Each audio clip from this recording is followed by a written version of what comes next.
Boa noite a todos. Que alegria retornarmos ao nosso trabalho da Seara, de estar com vocês novamente, para que possamos compartilhar desses momentos que são muito importantes e ricos para todos nós.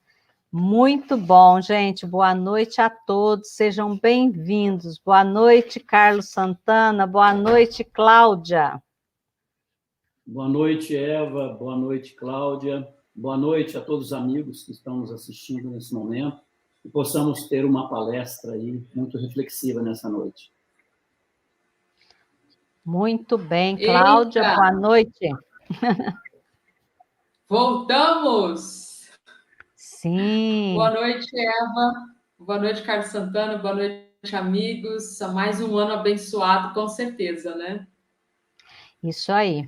Que um ano novo seja um ano repleto aí de muitas coisas boas para todos nós, mas que sejamos bastante conscientes. Vamos manter os protocolos necessários, vamos cuidar da limpeza para que a dengue não chegue junto com essa pandemia que já está difícil. Enfim, vamos fazer o que é correto. É muito bom voltar, e principalmente com um tema que é muito interessante, um tema que bastante reflexivo e que faz parte muito forte de nossas vidas, que é a ilusão do caminho, que vai ser hoje apresentado pelo nosso companheiro Carlos Santana, né? Joana de Ângeles diz que a ilusão resulta igualmente da falta de percepção e densidade de entendimento, que se vai esmaecendo e cedendo lugar à realidade, à medida que são conquistados novos patamares representativos das necessidades do progresso. São essas necessidades primárias, essenciais, que estabelece o considerando do psiquismo para a busca de que lhe parece fundamental e propiciador para a felicidade. E aí nós perguntamos para o Carlos Santana, estamos cedendo lugar à realidade ou ainda estamos iludidos com a vida? A ilusão, Carlos Santana, tampona a nossa busca pela felicidade? E a busca espiritual nos permite superação da ilusão da carne? Ela é capaz de nos equilibrar? São vários questionamentos, por favor. Vamos lá. Uma boa noite, bem-vindo. É isso aí. Questões realmente que vão fazer parte da nossa palestra, mas, respondendo já de início, realmente ainda estamos iludidos. E só quando realmente dispomos a caminhar, a trilhar um caminho verdadeiro, espiritual, é que a ilusão começa a ceder. Mas isso é um processo, porque não acontece de uma hora para outra.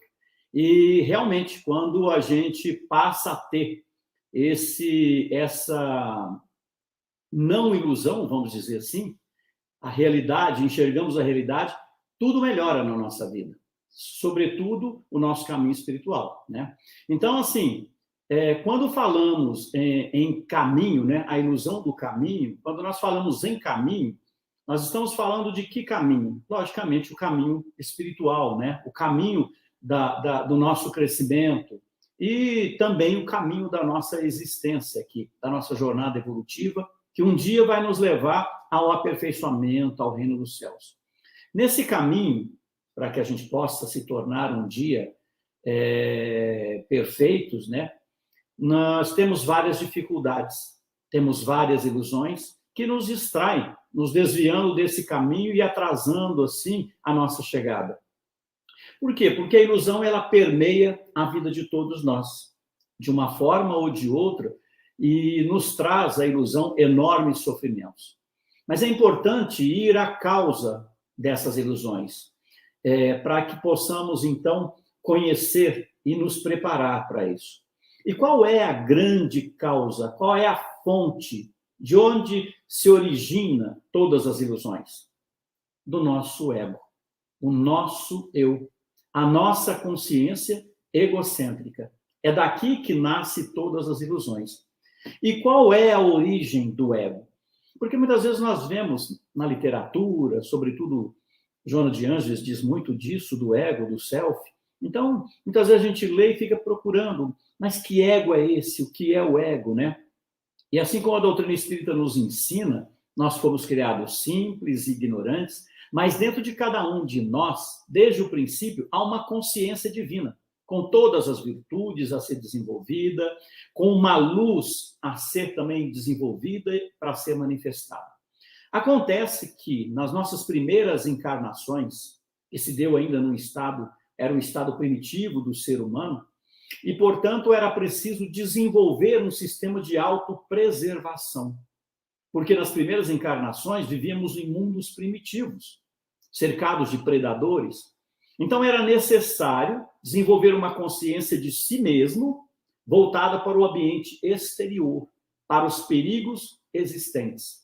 Então, desenvolve-se ali um sistema instintivo, animal, de ataque e fuga. Porque às vezes nós estávamos lá nas cavernas, entrava um animal, devorava a todos. Então o ser humano desenvolve ali um sistema instintivo de ataque e fuga, instinto de proteção, instinto de competição para a sua própria autopreservação. E assim nós fomos criando esse eu, esse ego, voltado apenas para si, para mim, e também para as minhas necessidades. Esse eu competitivo, que buscava sempre a vitória para a sua própria preservação. Então, cria-se ali uma consciência egocêntrica, que estava separando da consciência original, divina, que existe dentro de nós. Nasce ali o nosso ego, nasce o egoísmo. Então, esse ego é uma consciência de mim mesmo, com todos os meus pensamentos, sentimentos, meus desejos, minhas ações, voltado para mim. Esse é o conjunto de todo esse conteúdo. Nós somos isso: pensamento, sentimento, desejos e ações. Acontece que essa consciência egocêntrica, esse ego, não foi criado à parte, né? Ele faz parte de um processo, é uma derivação da nossa consciência divina, desenvolvida com um propósito, né? Desenvolvida para aquele momento. Então, esse ego, esse eu egocêntrico, era para estar apenas numa fase da nossa caminhada. Esse é o problema. Como se fosse a nossa infância no processo evolutivo. Mas com o passar do tempo, com as mudanças do nosso nível evolutivo, com a mudança de mundo primitivo para mundo de provas e expiações, com o aprendizado de conteúdos morais e espirituais, como nós temos hoje, essa consciência egocêntrica tinha que diminuir, tinha que silenciar, para que nós pudéssemos voltar a ouvir a voz da nossa consciência e assim ela pudesse nos guiar nesse caminho. Acontece que nós fomos gostando de ser dessa forma. Personalidade forte, dominante, competitivo, vitorioso, orgulhoso de si mesmo. E através de séculos e séculos de reencarnações, nós fomos fortalecendo esse eu, essa consciência egocêntrica. E de acordo com as nossas escolhas, as nossas ações equivocadas em existências passadas, nós fomos nos algemando num processo kármico de ação e reação. E na medida que esse ego se fortalece, que o nosso egoísmo se predomina, nós nos distanciamos dessa essência divina. E essa consciência divina vai se tornando cada vez mais adormecida dentro de nós. Então, esse ego foi criando, ao longo do tempo, personagens, máscaras em cada existência. Por isso, máscara tem a ver com persona, como diz Joana de Ângeles.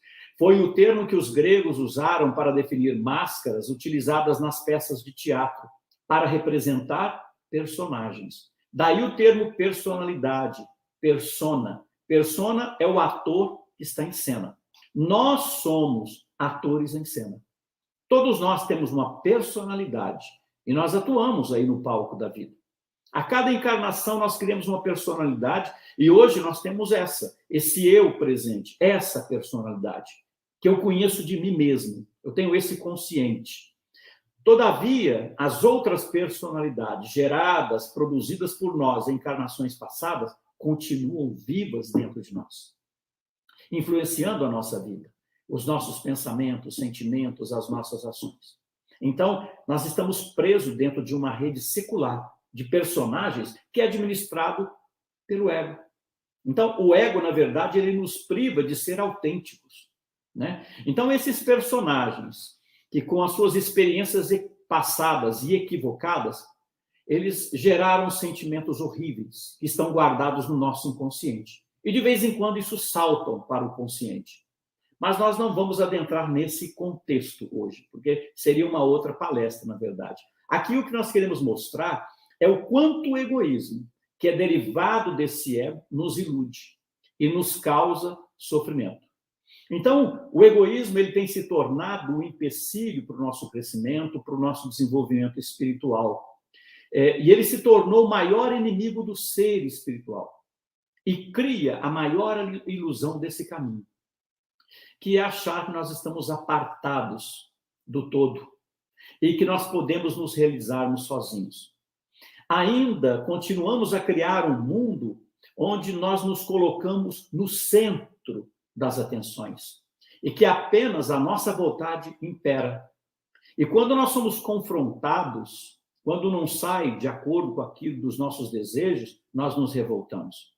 Segundo o Espírito Hamed, no livro As Dores da Alma, ele vai dizer que a consciência humana, que é essa consciência egocêntrica, esse eu, está sempre envolvido em ilusões.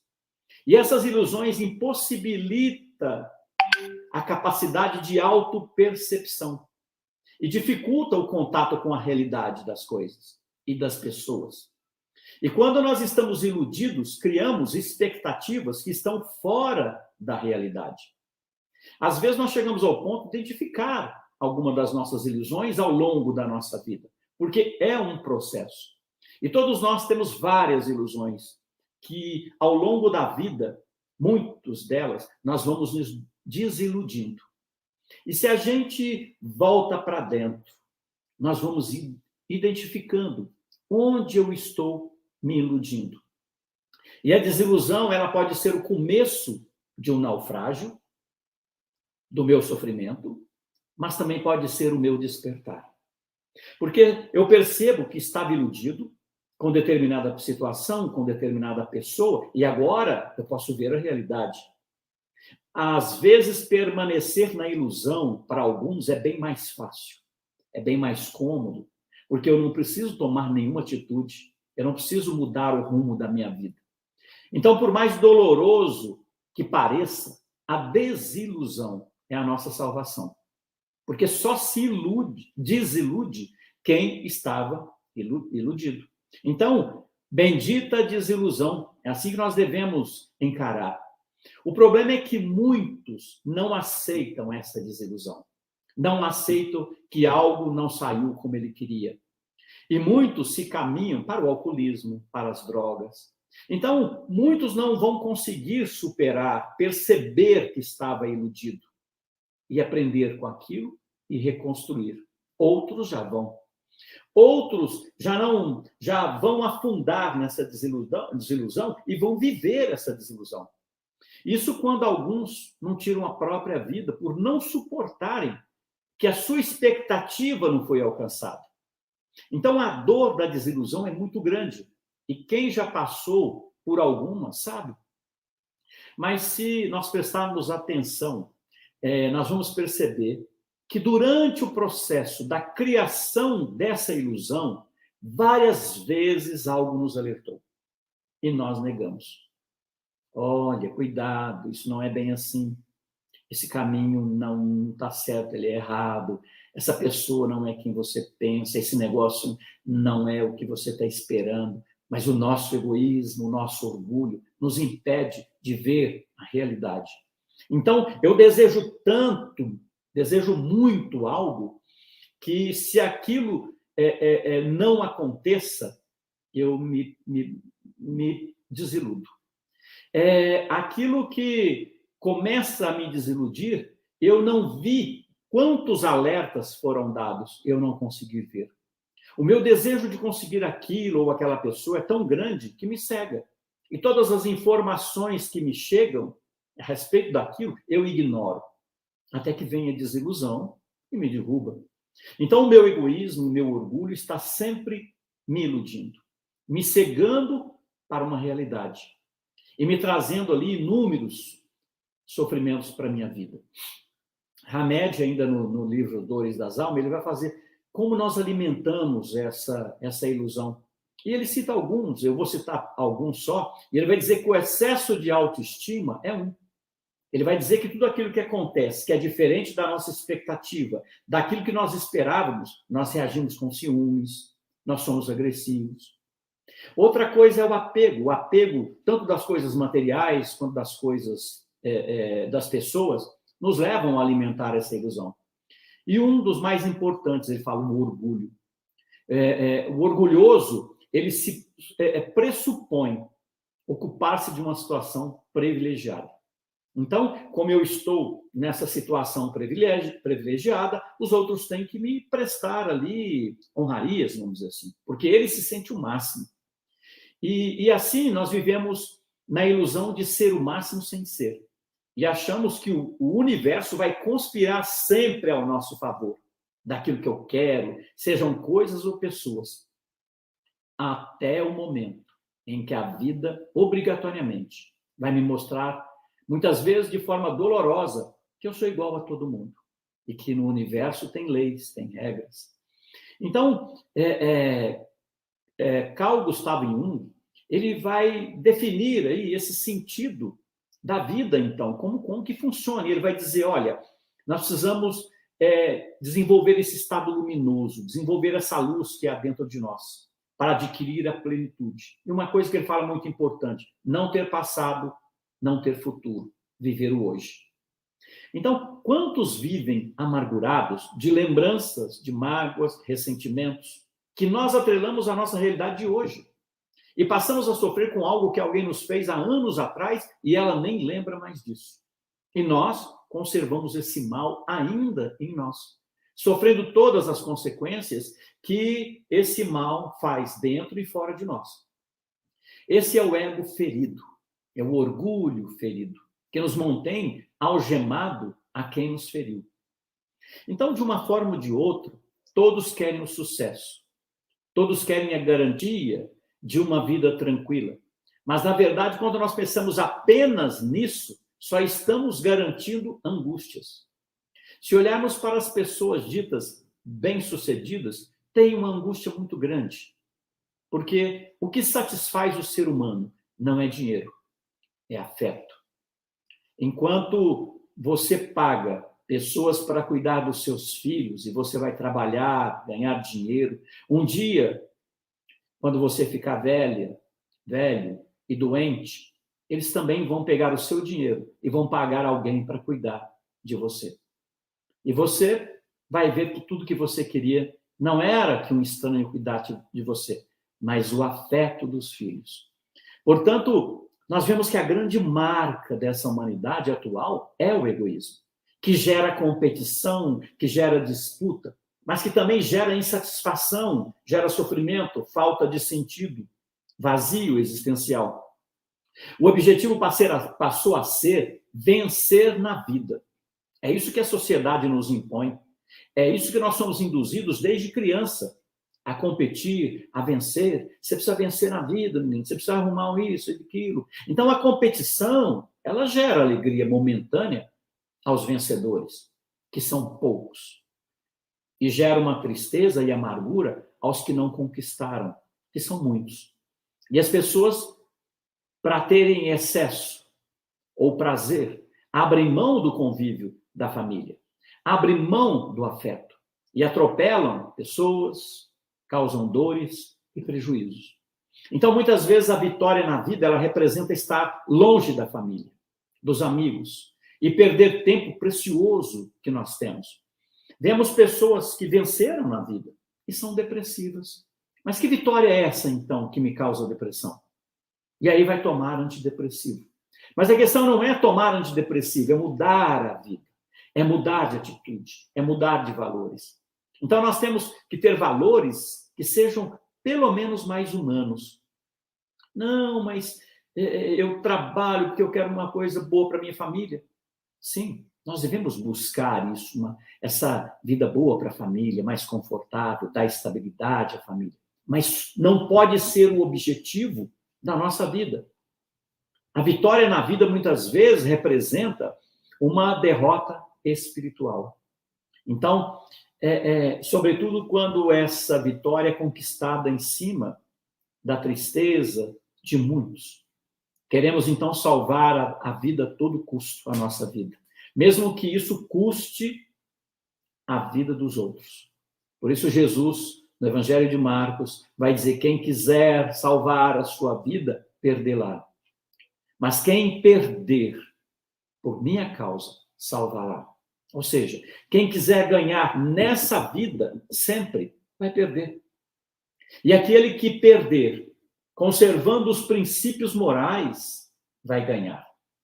É isso que Jesus dizia naquele momento.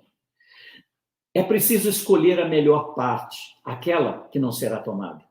Esse ensinamento é de Jesus, quando estava na casa de Lázaro, que tinha 2 irmãs, de nome Marta e Maria. E quando Jesus começa a falar ali, Maria fica fascinada, se põe aos pés de Jesus, ouvindo ali Jesus falar do reino dos céus. Já Marta, preocupada com a alimentação, com a limpeza da casa, afligindo-se, ela disse: mestre, manda Maria me ajudar, tem muita coisa para fazer. E Jesus disse: Marta, Marta, Maria escolheu a melhor parte, aquela que não será tirada. Maria havia escolhido o reino dos céus, identificar a vida futura, porque esses pequenos trabalhos do dia a dia, nós temos a todo momento. Precisamos buscar esse trabalho de salvação, esse trabalho de libertação. Então, vencer na vida, às vezes, representa ser melhor do que os outros. E nós não precisamos ser melhor que ninguém, porque isso angustia as pessoas. E elas não conseguem vencer, elas se sentem derrotadas. Então, é um alívio quando você não precisa ser melhor que ninguém. Quando você não precisa ter mais que ninguém. Seja bens materiais, seja conhecimento. Quando você não precisa provar nada para ninguém. A única pessoa que nós temos que conhecer e conquistar somos nós mesmos. Dessa forma você ganha paz e começa a ser quem você é de verdade. Então, não temos que vencer na vida, nós temos que vencer a nós mesmos. Temos que descobrir quem somos realmente. Porque nós aqui, nós nos identificamos com tudo que é exterior e passamos a ser isso. Nós nos identificamos com a nossa posição social, com a nossa formação acadêmica, com a nossa profissão, doutor fulano de tal, com a nossa conta bancária, com a nossa saúde, com a nossa beleza. Nós somos o conjunto de tudo isso.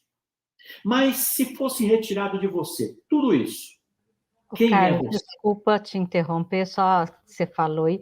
A Sim. pergunta nossa hoje o tempo todo é: que rei sou eu, né? Ou que rainha sou eu? Exatamente, exatamente. É a mesma lenda da bruxa que chega em frente ao espelho. Espelho, espelho meu, existe alguém mais bela que eu, né? Então, que rei sou eu, realmente, que rainha sou eu. A gente só vê desse lado, né? Só para esse foco, vamos dizer assim. No livro Pontos e Contos, existe um capítulo chamado Súplica Final. É um livro que é psicografado pelo Chico Xavier, muito bom, e aonde narra exatamente esse processo de, mesmo quando nós queremos seguir um caminho espiritual, nós botamos o ego na frente. E lá eu vou narrar esse conto, lá vai estar assim: convencido de que o mestre distribui as graças de acordo com as solicitações dos discípulos, o crente fervoroso e sincero, vivamente interessado na perfeita integração com o Senhor, pediu-lhe dinheiro, alegando necessidade de recursos materiais para atender-lhes os desígnios. Então, olha só. Estava lá uma pessoa: eu quero seguir o Cristo, mas olha, eu preciso de dinheiro. Sem dinheiro não dá, tem que fazer isso, tem que fazer aquilo. Ouvindo a rogativa, então Jesus mobilizou naquele momento emissários para satisfazer pedido dele. E em breve a fortuna se fez, foi encontro, e os cofres encheram, a conta bancária encheu. Então, multiplicaram-se, porém, as preocupações.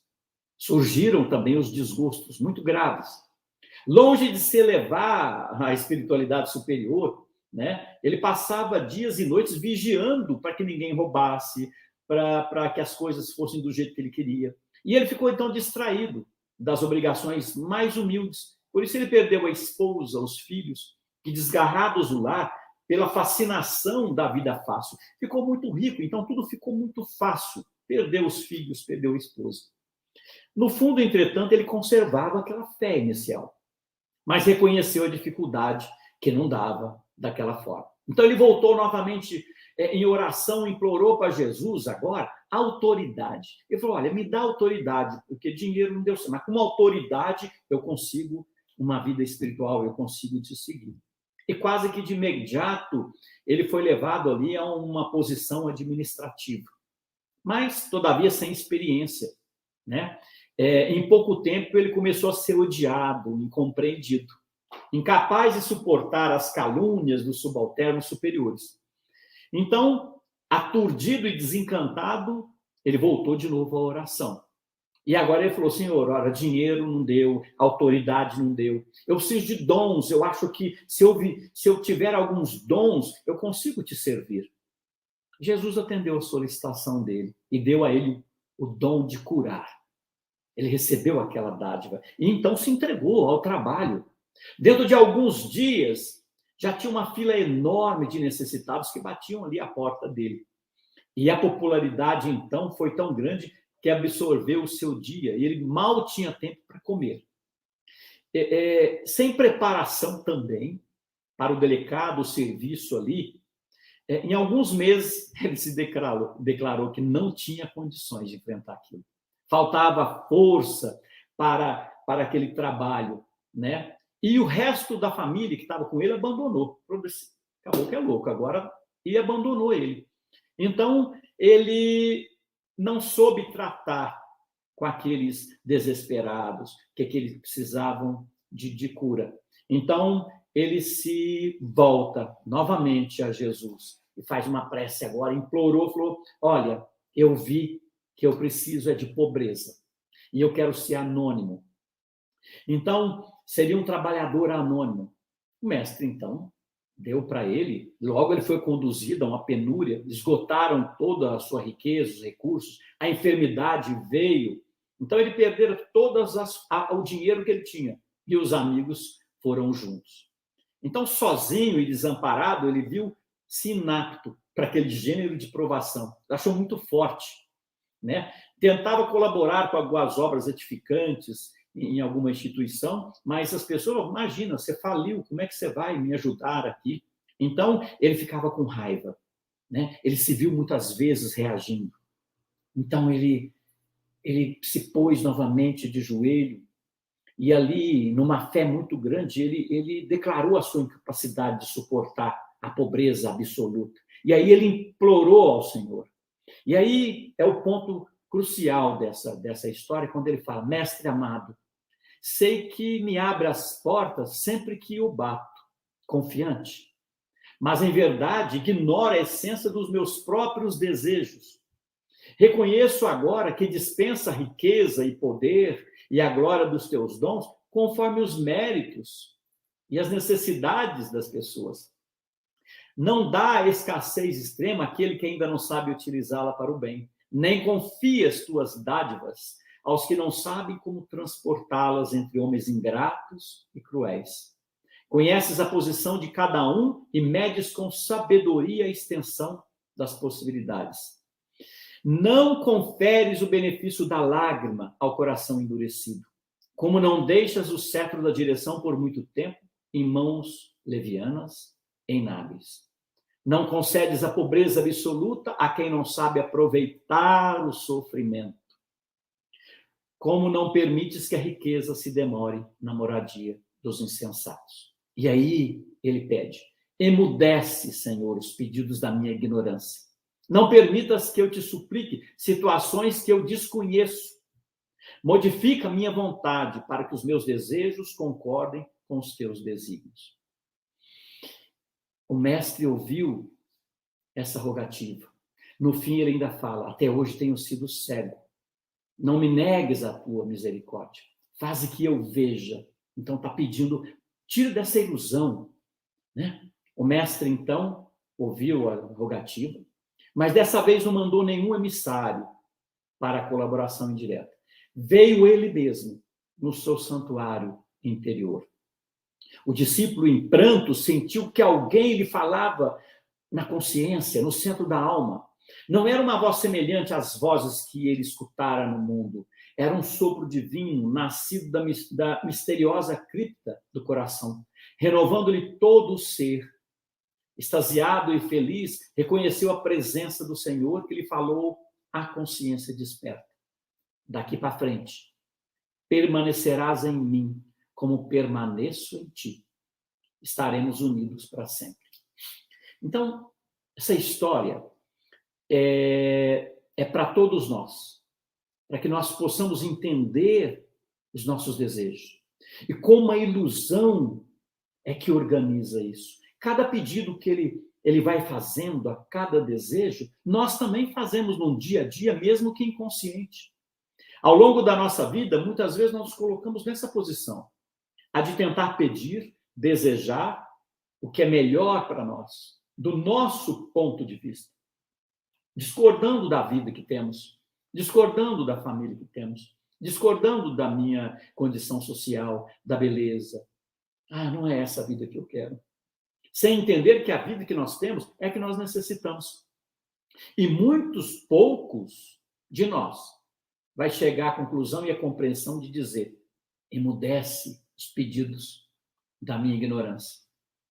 Então, nós que estamos nesse planeta, né, de provas e expiações, a nossa grande mudança, o nosso despertar, acontece, infelizmente, quando nós cansamos de sofrer.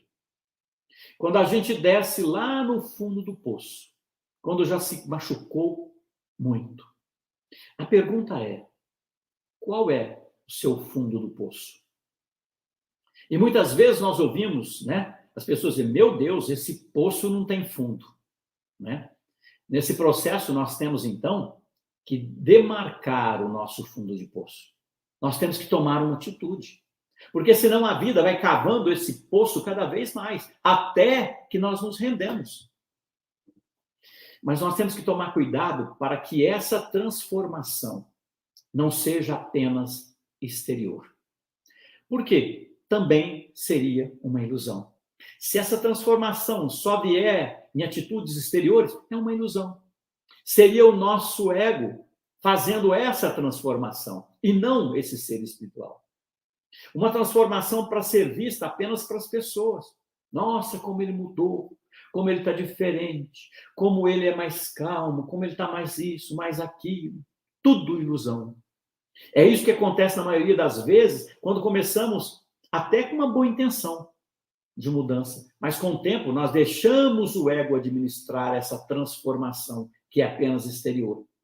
Portanto, para trilhar esse caminho, nós temos que dar o primeiro passo, que é reconhecer as nossas fragilidades, reconhecer a nossa ilusão, a ilusão que permeia a nossa vida, e a prisão que o egoísmo e o orgulho nos impõem. Esse é o primeiro passo. Usar a nossa vontade para domar as nossas más inclinações, e assim permitir que essa consciência divina comece a falar mais alto dentro de nós, conduzindo-nos nesse caminho, esse caminho real, esse caminho espiritual. Então é preciso tomar uma atitude, buscar uma mudança na nossa vida, começar a perceber as ilusões pelas quais nós vivemos e nós estamos presos. Por isso, a grande chave para nos libertarmos dessa prisão em que nós nos encontramos é a transformação moral. É trilhar esse caminho na direção dessa transformação, em direção do despertar da nossa consciência plena que está em nós, que nos leva à libertação do egoísmo e que é fonte das ilusões. Mas essa transformação, como nós já dissemos, ela tem que ser verdadeira, efetiva. Usar o autoconhecimento, a autoanálise, para que eu possa me conhecer de uma forma sincera. Porque se a mudança não for verdadeira, com o tempo, nós voltamos a sermos o que nós éramos. Porque um ego não modifica o próprio ego. Ele pode melhorar, ele pode refinar-se, mas nunca espiritualizar-se. Isso é impossível. Assim como é impossível pedir ao ego para ele ser menos egoísta. Seria como pedir para a água ser menos molhada, vamos dizer assim. Porque a essência do ego é o próprio egoísmo. Então o ego jamais vai se espiritualizar. Quando vamos ultrapassar essa fronteira do ilusório para o real, do material para o espiritual, o ego não vai, ele não entra. Porque ele é desse reino, ele quer esse reino.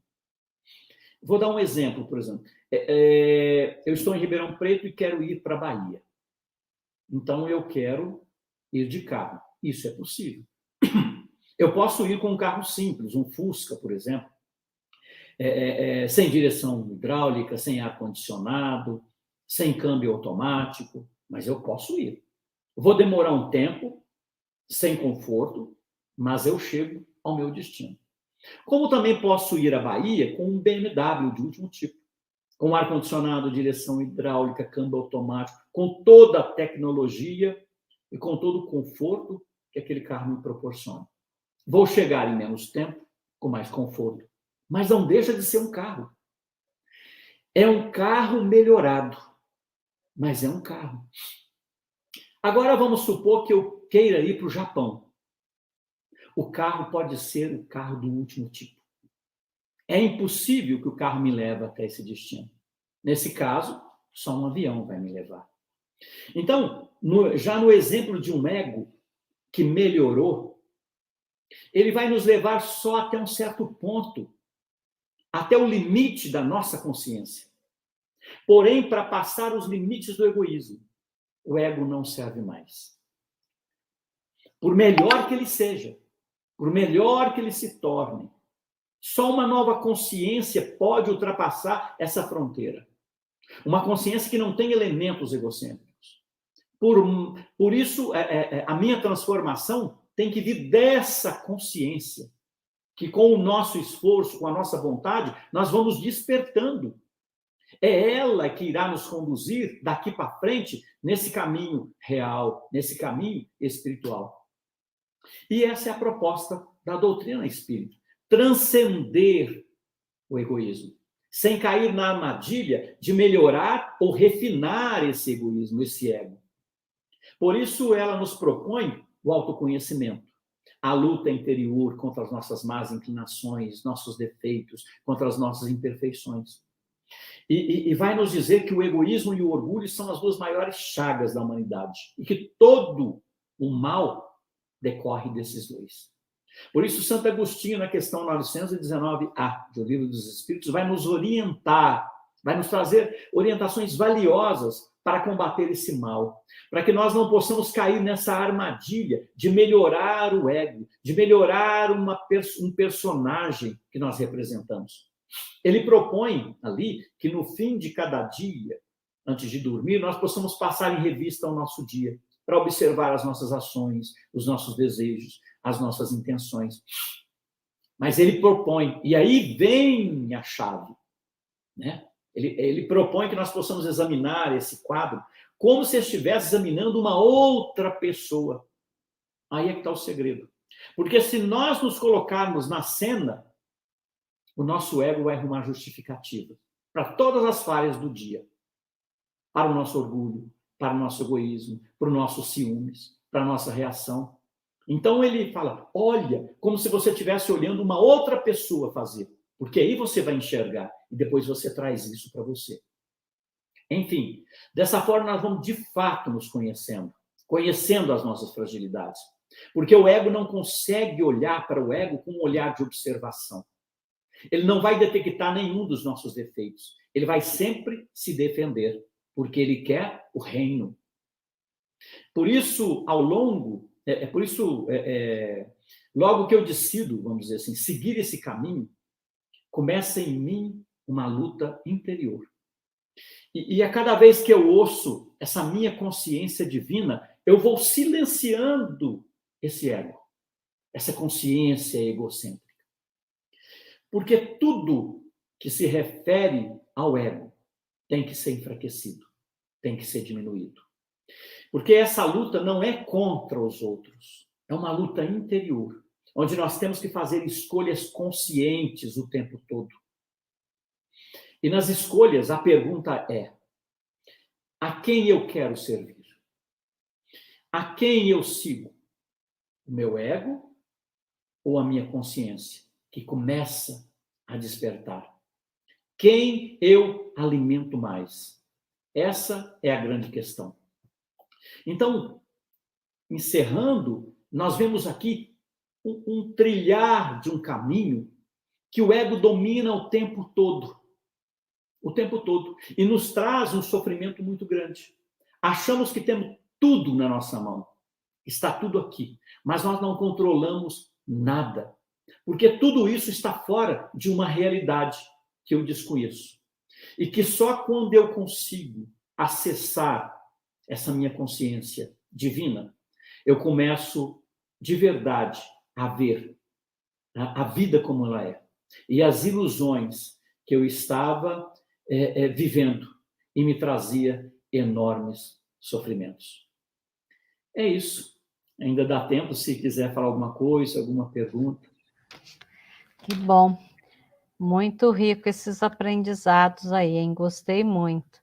Eu achei muito interessante, porque, assim, quando você falou das questões aí da ilusão, principalmente da nossa busca na vida, né? E não buscar pelo nosso verdadeiro eu, pela nossa transformação. E, assim, o tempo todo nós estamos buscando coisas, né, materiais. Todo mundo quer ganhar na Mega Sena, né? Mas, assim, isso é importante agora? É isso que eu necessito? Eu acho que muitas vezes a gente esquece de nos perguntar qual é a minha verdadeira necessidade. Isso a gente tem até medo de perguntar, né? Porque tem medo que a necessidade sejam coisas fortes ou coisas que nos faz pular, né? Sim. Mas, Cláudia, você quer colocar alguma coisa?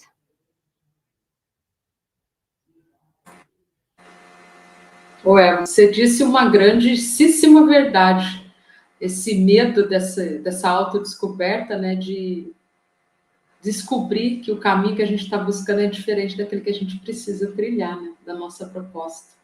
Não é verdade? Com certeza. Só complementando, muitas vezes nós olhamos para esse momento atual que nós vivemos e que grita aos nossos ouvidos, grita a nossa consciência, né? Olha a ilusão. Nota que as pessoas foram obrigadas a ficar dentro de casa para quê? Afeto, né? Afeto, porque elas estavam vivendo uma vida que não tinha esse contexto. Então, nós vemos hoje isso ser totalmente mostrado, revelado para cada um de nós, né? Então, nós temos que olhar também esse momento e refletir sobre isso.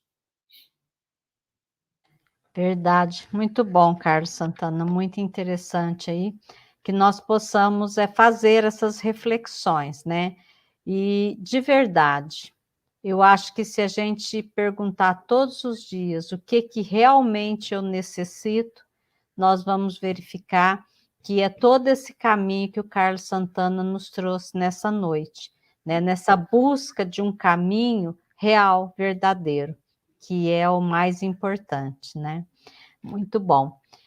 Cláudia, nossa frase.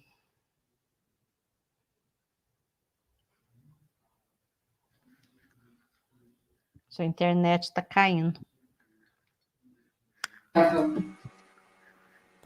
Está lá no livro muito interessante, inclusive, né, Em Busca da Verdade, da Joana de Ângeles, que fala: achar-se é muito mais importante do que achar.